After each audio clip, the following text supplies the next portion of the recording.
Buenos días y bienvenidos a todos al programa de entrevistas del boletín Punto de Equilibrio del Centro de Investigación de la Universidad del Pacífico. Yo soy Nancy Vargas Falconi y en esta ocasión contamos con la participación de Jorge González Izquierdo, quien es investigador del CIUP y profesor emérito del Departamento Académico de Economía de nuestra universidad. Con él vamos a conversar sobre los grandes problemas que presenta la macroeconomía peruana actualmente. Bienvenido, profesor. Gracias, Nancy, por la invitación. Un placer conversar con ustedes. Gracias a ti por aceptar. Mira, hace poco publicaste el artículo titulado Sobre la macroeconomía de corto plazo en la página web del CIUP, donde habla sobre la inflación y otros temas vinculados a ella. En este sentido, cuéntanos, ¿a qué se debe la inflación que estamos experimentando actualmente y es esta la misma que se presentó debido a la COVID-19 hace ya 2 años? Mira, hoy día la economía peruana, o el Perú, hoy día, está enfrentando dos graves problemas que requieren de urgente solución. El primero es la inflación y el segundo es el lento e insuficiente crecimiento de la producción, el empleo y de los ingresos, sobre todo de los trabajadores. Estos dos problemas están causando un serio deterioro en el bienestar de la sociedad peruana, especialmente en aquellos sectores de bajos ingresos más desprotegidos. Los está golpeando muy duro por el lado de la elevación de precios, sobre todo de alimentos, y por el lado de falta de trabajo adecuado, ¿no? Y que no pueden recuperar ni siquiera los niveles prepandemia de sus ingresos. Respondiendo a tu pregunta, la inflación, en realidad la inflación en el Perú de largo plazo, ¿no? Tomando el año 2002 hasta el 2019, antes de la pandemia, es una inflación de 2.7% al año en promedio. O sea, la inflación normal para nosotros es 2.7% en promedio, ¿no? Al año. Y hoy día, ¿no? Estamos muy por encima de eso. Pero realmente el despegue de la inflación y la subida de la inflación viene ya del año 2021. No viene solamente en el año 2022. Y en el año 2021, por ejemplo, cerramos con 6.3, 6.4% de inflación. El año 2021 a diciembre. O sea, ya en ese año la inflación comenzó a ser así, el aumento de precios comenzó a ser así, a subir. Y hubieron dos razones principales, dos principales. En primer lugar, y en ese orden de importancia, la inflación proveniente del mundo, pero causada por los desajustes que provocó la pandemia del coronavirus. Desajustes como, por ejemplo, que en muchos países los gobiernos encerraron pues a su población en sus casas. Entonces la producción se cayó. Pues. También se rompieron las cadenas de distribución internacional. En fin, una serie de problemas que provocó que la inflación comenzara a subir. También subió el precio de los commodities, entre ellos el petróleo, el gas, en fin. Ese fue el primer factor. Nosotros importamos alimentos, importamos energía, ¿no? Petróleo, combustible, y por ahí se metió la inflación al Perú y comenzó a hacer subir. Pero el segundo factor sí fue bien peruano, bien nacional. Y fue que el precio del dólar, o en términos más profesionales, la devaluación, ¿no? En promedio fue del 10% en el año. Entonces, cuando sube el precio del dólar, ese es algo que te aumenta más todavía el precio de todo lo que importas en primer lugar. Entonces, en el Perú, en el año 2021, hubieron dos fuerzas que explicaron el aumento de precios. En primer lugar, la inflación del mundo, que la trajimos, ¿no? Se metió. Y en segundo lugar, ya algo nacional, el aumento en el precio del dólar. ¿Y por qué? Por la apreciable y fuerte, ¿no? Inestabilidad política, económica, institucional que empezamos a vivir, sobre todo después del 28 de julio, lo que generó mucha incertidumbre. Y producto de esta incertidumbre se ajustaron los portafolios financieros, capital se fue al extranjero, en fin, la gente prefirió guardar sus ahorros en dólares y eso provocó el aumento en el precio del dólar. Entonces fue una razón externa y una razón interna de orden de inestabilidad política, económica, institucional. Sin embargo, la inflación de hoy día, ¿no?, tiene un factor adicional que es la guerra Rusia con Ucrania. La guerra Rusia con Ucrania como que le ha dado un empujón mayor a lo que ya venía. Empujó más el precio de los combustibles, empujó más el precio de los alimentos y comenzó a empujar muy fuertemente el precio de algo que hoy día se ha convertido vital para el Perú, el precio de los fertilizantes. Entonces, la inflación que estamos viviendo hoy día tiene un solo factor que la está provocando, la inflación mundial. Porque el segundo factor, que en el año 2021 fue también importante, el aumento en el precio del dólar o devaluación, hoy día está así. La devaluación en términos anuales es negativa, o sea, el precio del dólar está cayendo, cayendo, cayendo. Eso más bien ha servido para amortiguar, ¿no?, en algo el impacto inflacionario que venía del extranjero. Pero entonces hoy día hay un solo factor principal que te está provocando la inflación, que es la inflación mundial. En este sentido, se ha hablado mucho del aumento de precios, como decías, el aumento de precios en fertilizantes, en alimentos. Quisiera que nos expliques cómo es que esto va a afectar específicamente al Perú. Mira, la inflación promedio, ¿no?, a abril, 12 meses, está prácticamente en 8%, 7.96, pero 8%. Pero la inflación de alimentos, ¿saben cuánto es? La inflación de alimentos es casi el doble, más de 15%. ¿Y por qué yo enfatizo la inflación de alimentos? Porque en esta inflación de 8% es una inflación promedio. Ahí está también el aumento en el precio de automóviles, el aumento en el precio de computadoras, en fin, de muchas cosas. Pero lo de alimentos, esa es la inflación que golpea mucho más a sectores de bajos ingresos. ¿Por qué? Porque estos sectores de bajos ingresos, ¿no?, en su gasto mensual que hacen, destinan, yo diría, alrededor de 50%, o si no, dependiendo del nivel de ingreso, más al consumo de alimentos. Entonces, si el precio de los alimentos sube fuertemente, como está pasando, a quien golpea más es a ellos que a los sectores de mayores ingresos. Y esa es la gente más pobre, pues esa es la gente que necesita, que sufre.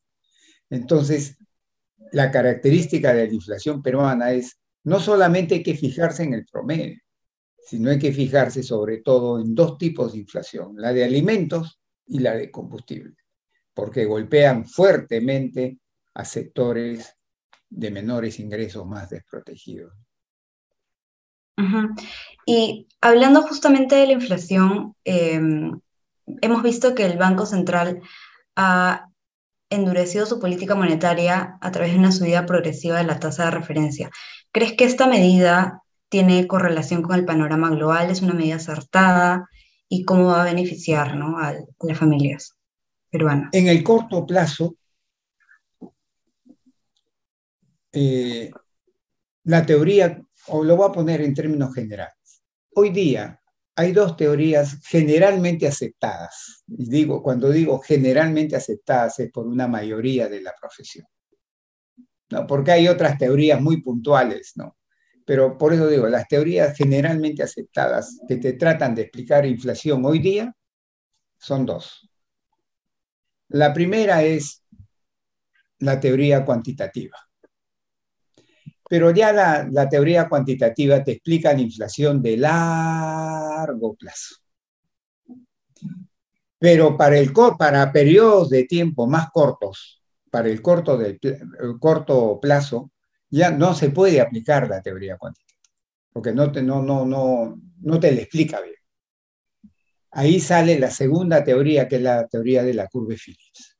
que es la que te explica la inflación de corto plazo. Pero la curva de Phillips moderna, la modificada, la que incorpora shocks de oferta. Y en términos ya conceptuales, rigurosos, teóricos, si le preguntan a González Izquierdo, y González Izquierdo, ¿qué está provocando la inflación en el Perú? ¿No? Claro, yo le he explicado que es la inflación mundial, etcétera, ¿no? Pero si hay, en términos de pizarra, yo contestaría sí.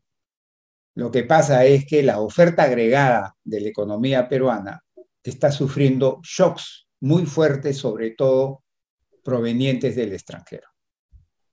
Entonces, estos shocks de oferta son los que están provocando la elevación de precios de ciertos rubros en la economía peruana. Pero cuando la inflación comienza a subir por shocks de oferta, la teoría económica también te dice algo muy simple, pero muy puntual. Si los shocks de oferta son transitorios, entonces el Banco Central debe hacer esto.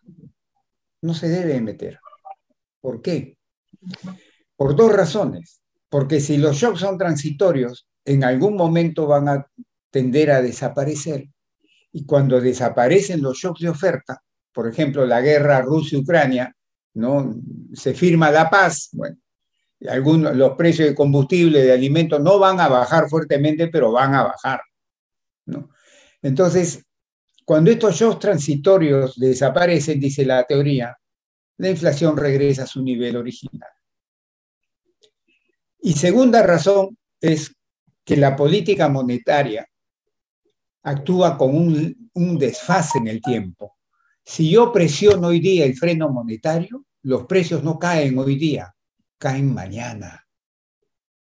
Entonces, si los shocks son transitorios y van a bajar en el tiempo, de repente yo oprimo hoy día el freno monetario y cuando ejerce su acción ya no se necesita porque ya la inflación está bajando, porque la causa que lo está determinando ya se esté fumando. Pero hay una excepción, y eso es lo que explica el comportamiento del Banco Central del Perú. Te dice que cuando estos shocks de oferta, así sean de oferta, te comienzan a despegar, a desenganchar las expectativas de inflación de los agentes económicos de la meta del Banco Central, que es 2%, y un rango de 1 a 3. Cuando las expectativas se comienzan a desenganchar, ¿qué significa eso, desenganchar? Que si tú le preguntabas antes a la gente, por ejemplo, ¿cuánto crees que va a ser la inflación de los próximos 12 meses? La gente te decía 2%. Y de los próximos 5 años, con mayor razón te decía 2%. O sea, las expectativas estaban enganchadas en el 2% de meta del Banco Central. ¿Qué significa que se desenganche? Que tú ahora le preguntas a la gente ¿cuánto crees que va a ser la inflación de los próximos 12 meses? Y la gente te dice, de los próximos 12 meses, 4.6%, a caracho. Ya no te dice 2. Y de los próximos 2, 3, 4 años, va a ser en 3.5, 4, a caracho. Ya no te dijo 2. Entonces, cuando las expectativas se comienzan a desenganchar, ahí sí tiene que entrar el Banco Central. Porque una vez que las expectativas se desenganchen y se queden arriba, bajar la inflación, así desaparezcan los factores transitorios, la inflación no baja. Y ahí el Banco Central va a tener que hacer así a las expectativas. Y la única forma de hacerle así a las expectativas es que el Banco Central comience a tomar medidas agresivas, como las que está tomando hoy día el Banco Central, que es subir su tasa de referencia agresivamente. Entonces, en esas circunstancias en que las expectativas se desenganchan, el Banco Central tiene que intervenir. ¿Y qué está pasando en el Perú? Que las expectativas se están desenganchando. Las de corto plazo y las de largo plazo se están desenganchando. Entonces, esa es la razón por la que correctamente el Banco Central ha entrado a endurecer su política monetaria, principalmente subiendo su tasa de interés de referencia y manejando otros instrumentos también, como estar subiendo los encajes en soles, ¿no? Pero es porque lo que trata de evitar es que las expectativas que ya se están desenganchando bajen rápidamente a su nivel, digamos, deseado de inflación. Justamente tenemos una pregunta del público sobre el BCR, y es que el Banco Central indica que la inflación se mantendrá así hasta el segundo trimestre del 2023. Y Sí, te preguntan si sabes en qué se basan para proyectar esto. es que la inflación tiene, cuando dicen el año 2023, se refiere a que la inflación regrese a su normalidad. Hoy día estamos con una inflación promedio de 8%, ¿no? Se refiere a que la inflación regrese al 2% al año o que caiga en el rango meta, pues 1,3, ¿no? 2,4, 2,7, ya. Ese periodo en que la inflación regresa a su normalidad no es inmediato. ¿Por qué? Por una de las razones principales que te dicen que no es inmediato, es este hecho de que las expectativas ya se desengancharon, ya están subiendo y hay que ver si en los meses que vienen, en este mes de mayo que salen los resultados y los meses que vienen, las expectativas siguen subiendo, porque sería gravísimo que sigan subiendo, porque eso hace que las expectativas, una vez que suben, no bajan rápidamente, la gente se asusta y no baja rápidamente, no cambia rápidamente su punto de vista. Entonces, una de las razones es que las expectativas se están desenganchando y eso toma tiempo volverlas al redil, digamos. Y lo segundo es que normalmente el regresar la inflación a su nivel, en el caso peruano, va a tener que trabajar con que el precio del dólar siga bajando, eso va a ayudar, y seguramente, y ese es algo que yo estoy sosteniendo de repente hasta ahora, uno de los pocos que está sosteniendo esto, es que se vienen momentos bien difíciles desde el punto de vista del crecimiento de la producción. Yo creo que este año el crecimiento de la producción va a ser así. Es decir, el crecimiento de la demanda agregada va a ser así. Entonces, eso ayuda a que la inflación baje, pero baje lentamente. Esa es la razón. Son las razones por las cuales no puedes aspirar a que la inflación baje a diciembre, pues regrese a su normalidad. No. Sí, y justamente quería volver a ese punto que también mencionas en el artículo y que bueno, nos has dicho hace unos minutos, que es el segundo problema que mencionas que afecta a la macroeconomía, que es el lento e insuficiente crecimiento de la producción, de empleo adecuado y de ingresos. Quisiera que nos expliques un poco más a profundidad este punto. Mira, Nancy, antes de entrar a eso, déjame agarrar la coyuntura actual. Ya se convirtió en ley dos cosas. El retiro de las AFPs y el retiro de la CTS al 100%. Sobre todo el retiro de las AFPs, que la Asociación de AFPs dice, estima, que eso le va a significar poner en la mano de las familias peruanas alrededor de 30.000 millones de soles. Es como, ¿qué te diría yo? 4 puntos, 5 puntos del PBI. Es una barbaridad de plata que en pocos meses le vas a poner en manos de las familias peruanas. Y eso se va a sumar a los retiros o a los pagos que empiecen a hacerse por el FONAVI. Que en la medida que sean financiados por el MEF, en esa medida, potencialmente también le va a poner en manos a las familias peruanas otro chorro de dinero. Entonces, la pregunta es, ¿y las familias peruanas qué van a hacer con este chorro de dinero? La teoría y la experiencia te dicen que lo más probable que suceda es lo siguiente, que parte de ese chorro de dinero acumulado tanto AFP, CTS, Fonavit, parte de ese chorro de dinero lo destinen a consumo, parte a pagar deudas atrasadas, parte a ahorrar, solo que están convirtiendo un ahorro de largo plazo, que es AFP, a un ahorro de corto plazo, que es cuando yo lo deposito en un banco, en una caja municipal, pues, ¿no? Y parte también a financiar inversión, los emprendimientos que la gente tenga. Entonces, lo que se destina a consumo y lo que se destina a inversión va a provocar un aumento en el gasto, que podría ser un aumento fuerte dependiendo de cuánto se destina a eso, sobre todo a consumo, cuánto se destina. Y eso puede terminar produciendo presiones ya no de oferta sobre los precios, como es hasta ahora, sino presiones también ya de demanda, de gasto sobre los precios. Y ahí le va a complicar la vida al Banco Central.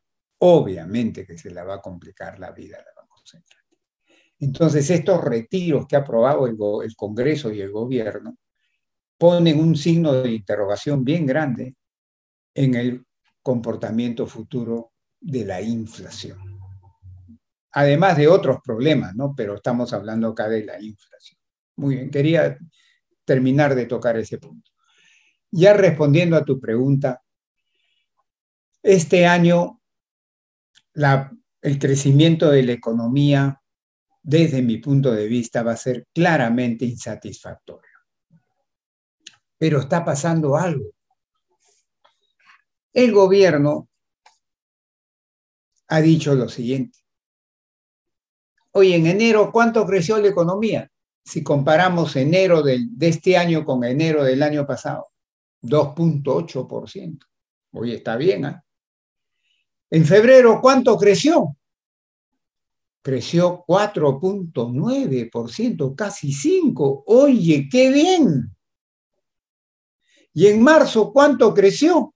Marzo de este año respecto al del año pasado.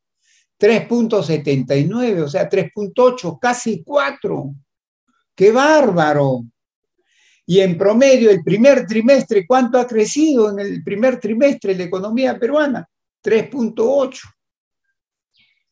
Oye, ¿qué cosa? Y entonces, ¿por qué González Izquierdo y otros están diciendo de que la economía va a crecer así si en el primer trimestre ya llevamos casi 4% de crecimiento?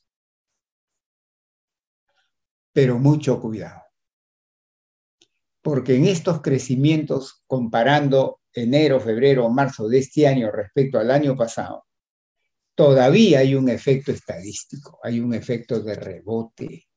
¿Por qué? Porque en enero, febrero y marzo del año pasado hubo un tremendo resurgimiento de la pandemia del COVID, que obligó al gobierno de ese entonces a tomar medidas restrictivas otra vez sobre la economía. Entonces, como estás comparando contra eso, obviamente estás comparando con un nivel de base bajo, pues entonces tienes un efecto estadístico. Por ejemplo, el crecimiento de enero del año pasado fue negativo, fue menos 0.98. El crecimiento de febrero también fue negativo, es decir, hay un efecto estadístico. Oye, González Izquierdo, ¿y entonces cómo le puedo tomar el pulso a la economía peruana en este año? Si tú estás diciendo que en enero, febrero, marzo hay un efecto rebote, un efecto estadístico. Hay que mirar las cifras desestacionalizadas, que también las publica el mismo INEI las publica. ¿Y qué dicen las cifras desestacionalizadas? Miren lo que dice. Si yo comparo enero de este año, ya no con enero del año pasado, porque eso tiene un efecto estadístico, rebote, sino enero de este año con diciembre del 2021, o sea, con el mes anterior, ¿cuánto creció la economía? ¿Saben cuánto creció? 1.4. Y en cifras desestacionalizadas había crecido 2.8, el doble. Febrero de este año, frente a enero de este año, ¿cuánto creció la economía peruana? 0.03, para efectos prácticos, 0. Y en términos desestacionalizados, ¿cuánto creció febrero? 4.9, casi 5. Pero en términos desestacionalizados, ¿cuánto creció? 0. Y marzo, en términos desestacionalizados, ¿sabes cuánto creció marzo? Menos 1.31. Y en términos interanuales, comparando con el año pasado, 3.79, 3.8. Oye, ¿cómo? Pero en términos desestacionalizados, el crecimiento está así, cayendo. En enero fue 1.4 y ya en marzo fue menos 1.3. Esa es la que te da el pulso. Las cifras desestacionalizadas es la que te da el pulso actual, lo que está pasando hoy día con la economía peruana. Y si miras las cifras desestacionalizadas, llegas a la conclusión, porque eso es un crecimiento enano. Enano.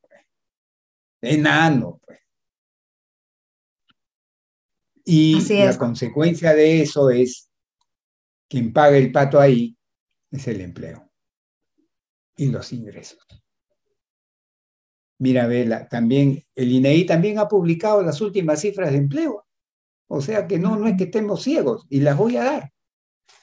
Solo que lo hace solo para Lima. Trimestre, febrero, marzo, abril. O sea, ahorita nomás. Febrero, marzo, abril, trimestre móvil, ¿no? Febrero, marzo, abril. Es comparación de trimestres móviles. Si comparo febrero, marzo, abril de este año con el mismo trimestre móvil, acuérdense que son trimestres móviles, con el mismo trimestre del año 2019, antes de la pandemia, ¿qué conclusión llego? Solo para Lima, que todavía tenemos un déficit de 364.000 puestos de trabajo, y lo vuelvo a repetir, 364.000 puestos de trabajo adecuados, como los define el INEI, para siquiera regresar al nivel prepandemia. O sea, ni siquiera hemos regresado, amigos, en materia de empleo adecuado al nivel prepandemia. Solo en Lima tenemos un déficit de 364.000. Si metemos a todo el Perú, ese déficit obviamente se va a hacer mucho mayor. Sí, y justamente... Y en materia de ingresos. Otra vez me voy ahí al Banco Central de Reserva para trabajar con sus cifras. ¿Qué me dice el Banco Central de Reserva? Y acá yo quiero trabajar no tanto con las cifras del INEI que te dice cuál es el ingreso de los trabajadores, sino el ingreso per cápita. ¿Por qué, dirán ustedes? Porque el ingreso per cápita es un indicador, para mí, razonablemente bueno del bienestar de una sociedad. ¿Ya? ¿Y qué dice el Banco Central de Reserva?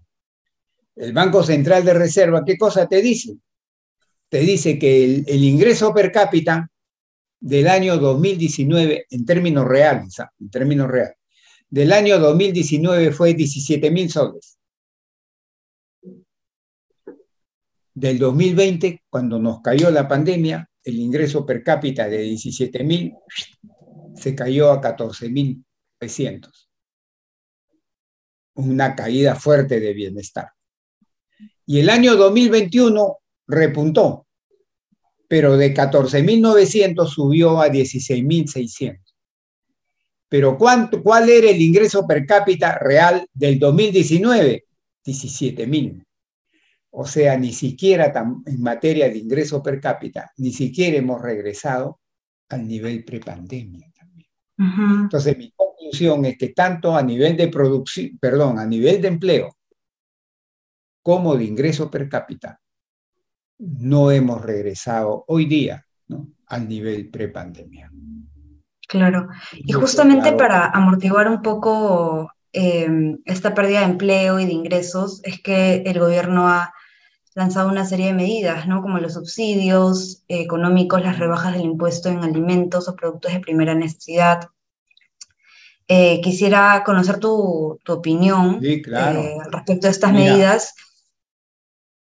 Sí, adelante. antes de responder eso, Nancy, quiero tratar un temita adicional que va a causar sorpresa por lo que voy a decir.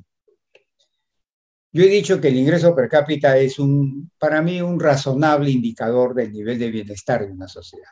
Cuando el ingreso per cápita sube en forma sostenida, esa sociedad está mejorando. Cuando el ingreso per cápita comienza a caer en forma sostenida, esa sociedad, su bienestar se está empeorando. Pero ¿qué ha sacado el INEI ahorita? Ahorita, hace semanas. ¿Qué sacó? Sacó la siguiente cifra. Fíjate. Pobreza. No voy a meter a hablar de extrema pobreza, no, me voy a centrar en pobreza. Pobreza. El año 2019, según el INEI, en términos gruesos, ¿no? Pobres en el Perú era el 20% de la población. 20 puntos, ya. Eso fue el 2019 antes de la pandemia. Cuando nos cae la pandemia, el 2020, la pobreza sube de 20% a 30%, 10 puntos porcentuales subió. Más de 3 millones de peruanos que no eran pobres pasaron a ser pobres por la pandemia, por los efectos económicos de la pandemia. De 20 a 30. Oye, y el año 2021, que ya hubo recuperación, la pobreza bajó de 30 a 26. No regresó al nivel prepandemia, que era 20. El nivel prepandemia del 2019 era 20. Y a fines del 2021 era 26. ¿No? Cuidado.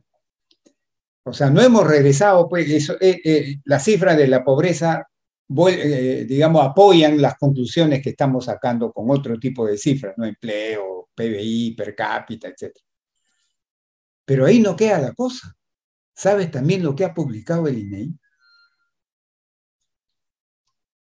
Ha estimado con ciertas metodologías lo que él llama los no pobres vulnerables. ¿Por qué? Porque, por ejemplo, pobre hoy día en el Perú es una persona que gasta 378 soles o menos al mes en comida y no comida, son canastas que se diseñan. Pero 378. Pero el que gasta 379 ya es no pobre, pues. Y el que gasta 380 ya es no pobre, pues. Pero estás ahí. Cualquier shock adverso a la economía, te pasas a ser pobre, pues. Ese es el vulnerable. ¿Y sabes cuánto ha dicho el INEI? Que es la población vulnerable, no pobre, pero vulnerable, que un shock fuerte, ¡pac!, te lleva a la pobreza. El año 2019, antes de la pandemia, era el 34%. Fíjate, de la población. El año 2020 subió a 35.5%. Y el año 2021 bajó a 34.6%. O sea, no bajó, todavía no ha bajado al nivel prepandemia. Pero la segunda conclusión es que si sumo 26% de pobreza en el 2021, más 34.6% de no pobres vulnerables, llegas a la conclusión que el 60% de la población peruana hoy, o es pobre, o estás ahí nomás casi pobre. 60% de la población peruana hoy. Y yo creo que con la inflación eso va a aumentar. Esas son cifras oficiales, amigos, no de González Izquierdo. Y eso a mí, obviamente, que me preocupa, que en el año 2022 el 60% de la población peruana o es pobre o es casi pobre. Y ahora sí, contestando tu pregunta. Mira, cuando tienes una inflación así, como ya lo que hemos explicado, hay un doctor cuyo trabajo es hacer que la inflación regrese a su redil, regrese a su normalidad. Y ese doctor no es el gobierno del presidente Castillo. ¿Cómo dirán ustedes? Oye, este está loco. Entonces, ¿quién es? Es el Banco Central de Reserva del Perú. Ese es su trabajo de esta institución. Hacer que la inflación regrese a su normalidad. Ese es su chamba. Pero, como esto ya hemos visto va a tomar tiempo, para mí por lo menos este año y principios del año que viene, por las razones que le expliqué hace un ratito. En el intertanto va a haber gente que sufre mucho. Ahí entra el gobierno del presidente Castillo. Ese es como cuando yo me enfermo del hígado y tengo un dolor de cabeza bárbaro, me voy a un hepatólogo y me comienzan a tratar el hígado para que me desaparezca el dolor de cabeza, pero me dicen le va a tomar un mes. Pero yo le digo, oiga, doctor, pero durante el mes pues deme unas aspirinas, una pastillita para que me baje el dolor de cabeza, aunque sea artificialmente, pues. Ese es el trabajo del gobierno del presidente Castillo.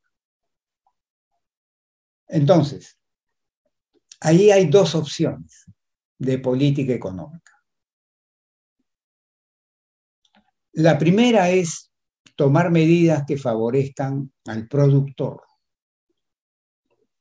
La segunda es tomar medidas que favorezcan al consumidor. ¿Ya? ¿Por dónde se ha ido el gobierno del presidente Castillo? El gobierno del presidente Castillo se ha ido por subsidio, o sea, por el consumidor, por subsidios, dar subsidio, rebajar impuestos o eliminar impuestos. Cuando ha metido algunos combustibles al fondo de estabilización de precios de los combustibles, ahí está subsidiando, por lo menos temporalmente. Cuando ha bajado el impuesto selectivo al consumo 90% a algunos combustibles, ahí está usando rebaja de impuestos. Y cuando ha eliminado el IGB a 5 alimentos, ahí está usando eliminación de impuestos. Indirectos. Entonces, esta medida del presidente Castillo, ¿qué buscan? Potencialmente, teóricamente, favorecer al consumidor, porque lo que quiere, en primer lugar, es bajar los precios. Y obviamente, en segundo lugar, en el caso de combustibles, esa caída de precios va a ayudar a que después caigan los fletes, todo, y a eso se desparrame, el efecto beneficioso se desparrame por toda la economía. Muy bien. Pero ¿qué está pasando? ¿Qué estamos viendo en la vida real? Que el efecto que se buscaba no se está dando. Es un efecto marginal.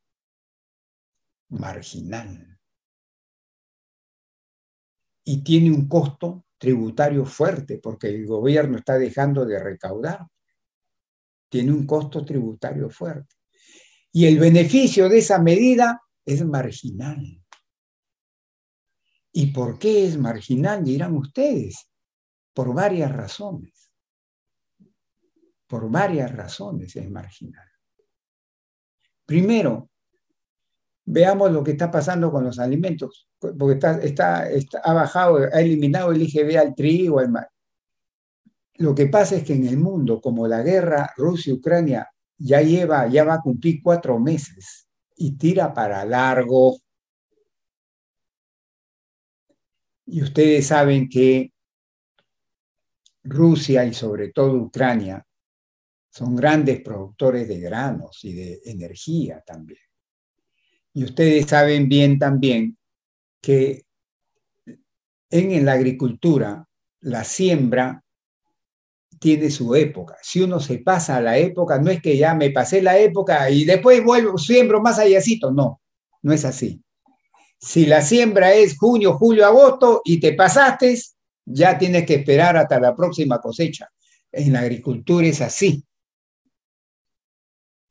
¿Y qué está pasando? Que en Ucrania, sobre todo por la guerra, no están pudiendo hacer con normalidad la siembra de productos importantes, de alimentos importantes. Y además Rusia, como no le está yendo bien en la guerra, le está bloqueando la salida de exportaciones a Ucrania de alimentos, le bloquea los puertos. Y a Rusia, que le están cayendo, el oeste le está cayendo con sanciones, también le está afectando sus exportaciones. Entonces, en el caso de alimentos, ¿qué se va a observar? Que va a seguir subiendo. En el caso de alimentos, combustibles, no, porque una paz hace que eso, bueno, pero en el caso de alimentos, no, va a seguir subiendo. Ya se habla de hambruna. Entonces, cuando yo bajo, elimino el IGB, por ejemplo, ¡pam!, potencialmente hago esto en el precio al consumidor. Pero si en el extranjero esos alimentos siguen subiendo, ligerito comienzan a hacer esto. Y comienzan a comerse la rebaja producida por la eliminación del IGB. Se comienza a comer la rebaja, porque sigue subiendo. Y eso es lo que está empezando a pasar acá.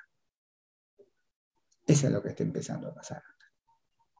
Claro. Y lo segundo es que el impacto al consumidor va a depender de las elasticidades de las curvas de demanda y oferta de cada producto.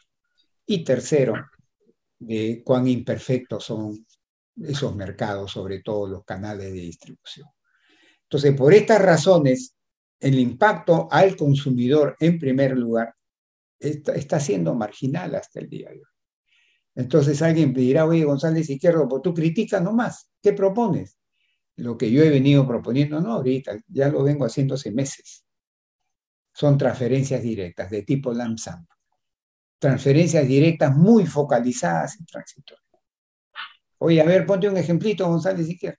Por ejemplo, yo haría transferencias directas para financiar y organizar primero y financiar después a las ollas comunes. Porque ahí va la gente muy pobre, a los comedores populares, porque ahí va la gente muy pobre y pobre, al programa Juntos, a Pensión 65. Ahí están los pobres de verdad. Claro, alguien me dirá, oye, hay filtración, y ya sé, pero la mayoría es el objetivo. Y si está en capacidad el gobierno, podría ser un bono nuevo, pero muy bien focalizado. A eso llamo yo transferencias monetarias, que para mí son mejores que estar rebajando impuestos o subsidiando, porque por los tres factores que he dicho, sus efectos se van a ver mediatizados. Así es. Y claro, como tú dices, no estamos viendo realmente cambios positivos en términos de encarecimiento de los alimentos. Más bien, quería recordarles a todos que nos pueden dejar sus preguntas en los comentarios de esta transmisión en vivo y aquí se las estaremos haciendo llegar al profesor Jorge González de Izquierdo. Tenemos dos preguntas del público por ahora que quisiera compartir contigo y es, primero, Luis Fabián Ramos nos pregunta sobre la subida de los precios que The Economist indica que durará aproximadamente 3 años. ¿Cuáles serán los insumos más afectados y cuál cree usted que será la subida porcentual de los precios de los alimentos cada semestre a partir de julio? Esto es algo que ya habías mencionado brevemente, ¿no? Mira, ahí eso se llama commodities, ¿no? Los precios de los commodities tiran para largo en alto, en alto. Pero ahí es a dos cachetes. Por un cachete nos golpea, que es el caso de los precios de combustibles, alimentos, fertilizantes. Y por el otro cachete nos beneficia, porque también sube el precio de los metales que exportamos. Cobre, plata, oro, zinc, molibdeno, ¿no? y por ese lado nos beneficia. Pero el problema es de que con tanto, si el mundo entra a recesión, ¿no? Por la política monetaria que están siguiendo los bancos centrales de Estados Unidos, de Europa, Japón, en fin, si el mundo entrara en recesión, obviamente los precios de los commodities de este tipo de metales va a tender a la baja, ¿no? Pero hay algo que a mí me da optimismo en materia del precio de los commodities que nos benefician, los precios de los metales, que por lo menos los va a mantener altos, por lo menos los va a mantener altos, si no subiendo un poco. ¿Y cuál es esa razón que me mantiene optimista a mí? Es que el mundo ya tomó la decisión, sobre todo los países desarrollados, de alejarse de los combustibles fósiles y entrar a la revolución verde que llaman ellos, a los combustibles no contaminantes. Por ejemplo, la producción, en automóviles ya se viene cada vez más ya la producción masiva de carros eléctricos, que ya no van a consumir gasolina, ni diésel, ni esas cosas. Y esta vuelta del mundo hacia lo verde, ¿no? Así se le llama, va a implicar pues una demanda muy grande en el tiempo, ¿no? De este tipo de metales de cobre, ¿no? De cobalto, de este tipo de metales que se van a usar en estas nuevas, digamos, y masivas producciones. Entonces, ese es el factor a mí que me permite tener optimismo sobre el precio de estos metales que el Perú. Por ejemplo, litio. Y acabamos de descubrir litio, ¿no? Compartiendo con Bolivia, pero parte nos toca a nosotros en la región de Puno, ¿no? Litio va a tener una demanda bárbara cuando el mundo siga haciendo esto de la revolución verde, de irse a lo verde, ¿no? Alejarse de las tecnologías contaminantes e irse a las tecnologías limpias. Litio es un metal que va a tener una demanda bárbara. Cobalto, cobre, molibdeno. Y nosotros producimos eso. Y el litio lo tenemos ahí, grandes yacimientos han dicho que existen en el Perú, en la región Puno. Entonces, eso me lleva a mí, por ese lado, a pensar que el precio de los commodities van a seguir altos, por lo menos. Va a seguir alto por un buen número de años. Y eso nos ayuda. El problema es que si la inestabilidad política, económica y sobre todo institucional sigue en el Perú, en nuestro querido país, vamos a estar desaprovechando ese umbrella, ese paraguas positivo que nos va a poner el mundo en este aspecto. Ese umbrella positivo lo vamos a desaprovechar si es que sigue esta inestabilidad política, económica y sobre todo institucional. Sí, de acuerdo. Hay una pregunta más del público, y esta es de Wilber, que nos dice que el fenómeno de aumento de la inflación es global, pero los países de América Latina ya están por encima del 5%, aunque el Fondo Monetario Internacional estima que solo Ecuador y Bolivia no superarían el 5%. ¿A qué se debe? Mira, lo pongo más todavía, en términos más extremos todavía. Estados Unidos está en 8 puntos, 8% de inflación. La eurozona o la Comunidad Económica Europea, si la ampliamos, está ya rozando superando el 7% de inflación. Y obviamente todos dicen es una inflación mundial. Y en algunos casos, como Estados Unidos, se le ha sumado un fuerte factor de demanda por la política fiscal monetaria muy expansiva, igual que Chile. En Chile también la inflación tiene un fuerte componente de gasto, de demanda, no solo de oferta, sino de gasto. Pero bueno, se dice, bueno, es una inflación mundial. Pero Japón es cierto que su inflación ha subido, pero la inflación está alrededor de 1%, poquito más. Japón. Oye, pero el resto de los países desarrollados están 7, 8, y Japón alrededor de 1, un poco más. ¿Cómo puede ser? ¿No dices tú que es un fenómeno mundial? ¿No dices tú que es un fenómeno global? Y entonces en Japón es un pájaro, ¿no? Realmente yo ahorita, jueves 26 de mayo, no tengo la respuesta clara y no me la atrevería a decir. ¿Por qué está pasando eso en algunos países? El caso extremo es el que he puesto, el de Japón. No me atrevo a dar una respuesta más o menos coherente porque no la tengo hasta el momento. Sí, y una última pregunta que me acaban de mandar es, ¿cómo considera usted que afectarán los conflictos sociales con las mineras en el futuro de nuestra política monetaria y fiscal? Bueno, mira, le contesto así a la persona que nos ha hecho. A mí siempre me gusta contestar con cifras, no solo con palabras, sino a mí me gusta que hable la calle, que hable la realidad. Miren, ¿saben cuánto creció en este contexto, en esta umbrella en que los precios de las materias primas están por los cielos? ¿Saben cuánto creció la minería en marzo de este año? Marzo de este año. ¿Saben cuánto creció? Solo la minería, quitando hidrocarburos, solo la minería. ¿Saben cuánto creció? Menos 3.21. Ah, carajo.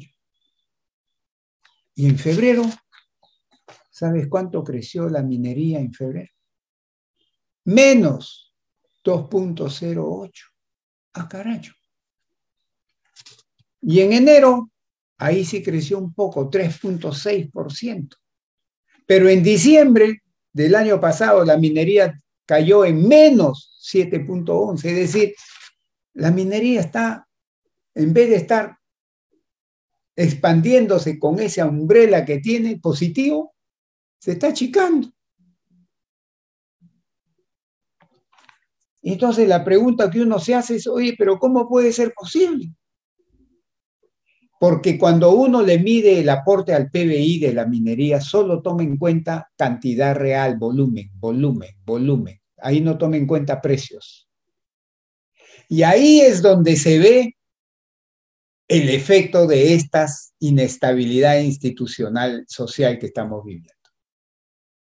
Cuando le cortan la carretera y le obligan a no producir a una mina tan importante como Cuajone, como La Bamba, ahí se ve. Ahí se ve. No es el único factor que explica esta caída negativa, pero es uno de los principales factores.